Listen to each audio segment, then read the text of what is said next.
Hi there, and welcome to Bendy Pixie Flexibility.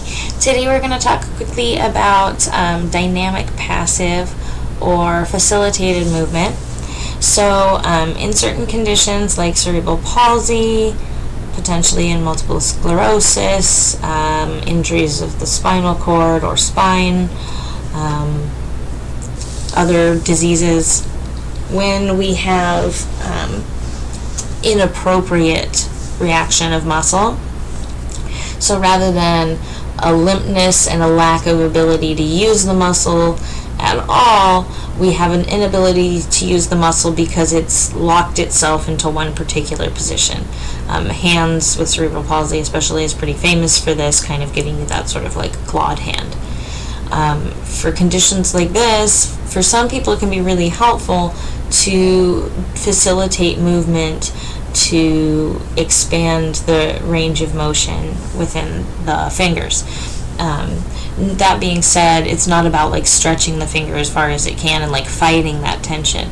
It's about giving like the tiniest amount against that tension and then trying to kind of maneuver the joint. It's really more about getting blood flowing into the joint, which then facilitates flow more into the finger. So kind of just trying to get the joints to move a little bit, even if there's some tension in the fingers themselves, can be very helpful potentially when you're having issues with your hands.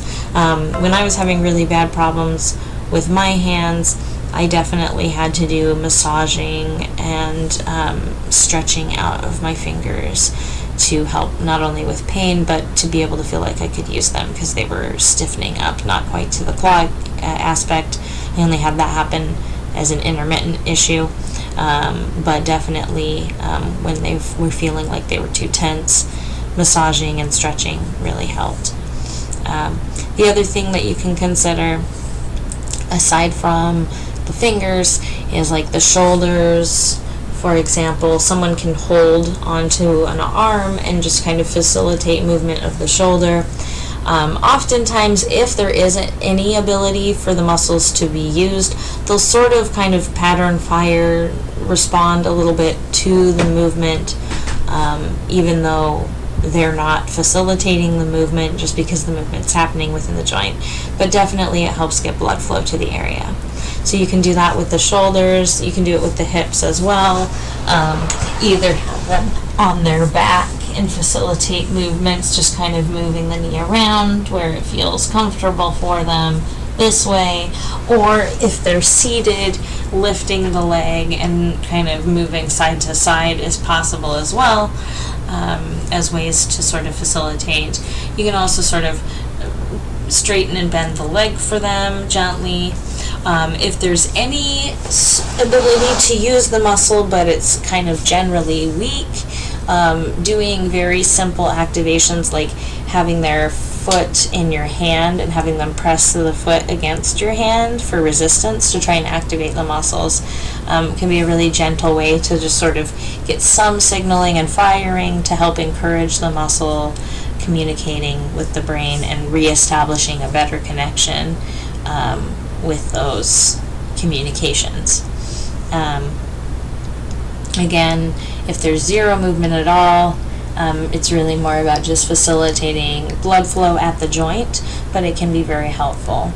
If you're having intermittent falling and issues and things like that, I still think that working on the things that prevent those falls, the balance muscles, the small muscles, not all of our muscles respond immediately and the same and all together. Some may fire while others don't in given situations. And when it comes to flow, even though you'd think that it's coming from the brain, it should be like, if it's damage to the spine, it should be like everything from the neck down. It doesn't necessarily work that way. So sometimes we can kind of back root and find other muscles that want to help, and that can maybe even stimulate something. We never know, so it's worth trying. So that's kind of my little lecture on dynamic passive, what it is and why you might want to use it, and I hope that's helpful for somebody to use and help make their body healthy. Alright, enjoy, have a great rest of your day.